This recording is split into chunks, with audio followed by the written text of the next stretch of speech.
প্রিয় বন্ধুরা, আসসালামু আলাইকুম। তো বন্ধুরা, আপনাদেরকে আজকে এমন একটি অ্যাপসের সাথে পরিচয় করিয়ে দেবো যে অ্যাপসটির মাধ্যমে আপনারা যে সকল সুবিধাগুলো পাবেন তা নিম্নে বর্ণনা করা হচ্ছে।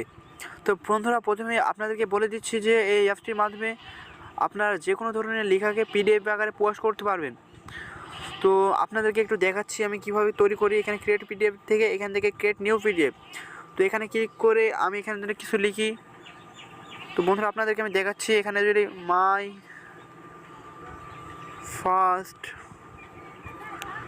ব্লগ, তো বন্ধুরা আমি যদি এখানে লিখে দিই মাই ফার্স্ট ব্লগ, যে অন্য কিছু মেলা কিছু লিখে দিই, তাহলে আপনাদেরকে আমি এখানে দেখাচ্ছি। এখান থেকে যদি আমি টিক মার্ক করে দিই তাহলে এটাকে একটা পেজে রূপান্তরিত হয়ে যাবে। তো ফাইলের নামটা দিয়ে দিচ্ছি জানামতা। তো আপনাদেরকে আমি দেখাচ্ছি যে এটা একটি পেজে রূপান্তরিত হয়ে যাচ্ছে, পিডিএফ আকারে এটা প্রকাশ হয়ে যাচ্ছে। তো আপনাদের বিভিন্ন মূল্যবান জিনিস বা অনেক কিছু আপনাদের অনেক সময় লিখতে হয়, তখন আপনারা কী করবেন, এই ধরনের এইভাবে লিখে আপনারা এইভাবে নিজের মতো করতে পারবেন। তো এইভাবে দেখুন আপনারা অনেক কিছু লিখতে পারবেন। এখানে সকল ধরনের যে কোনো ধরনের কিছু ইম্পর্টেন্ট গুরুত্বপূর্ণ সকল কিছু এখানে লিখতে পারবেন। তো বন্ধুরা এখানে সকল কিছু লিখতে পারবেন। তো বন্ধুরা এই অ্যাপটি কীভাবে ডাউনলোড করবেন তো আপনাদেরকে দেখিয়ে দিচ্ছি। এখান থেকে কী করবেন, আপনারা এটা ডাউনলোড করার জন্য আপনাদের কী করতে হবে, গুগল প্লে স্টোরে চলে যাবেন।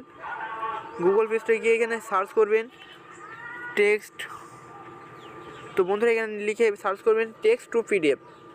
টেক্সট টু পিডিএফ লিখে সার্চ করার সাথে সাথে আপনাদের সামনে এই অ্যাপসটি চলে আসবে।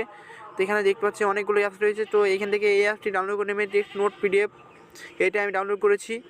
তো এই অ্যাপসটি খুব ভালো অ্যাপস। তো এটা দিয়ে আপনারা যে কোনো ধরনের লেখাকে পিডিএফ আকারে পোস্ট করতে পারবেন। তো ভিডিওটি ভালো লাগলে আমার চ্যানেলটিকে সাবস্ক্রাইব করবেন এবং আমার সাথে থাকবেন। তো ধন্যবাদ, দেখা হবে অন্য একটি ভিডিওতে। সকল ভালো থাকবেন।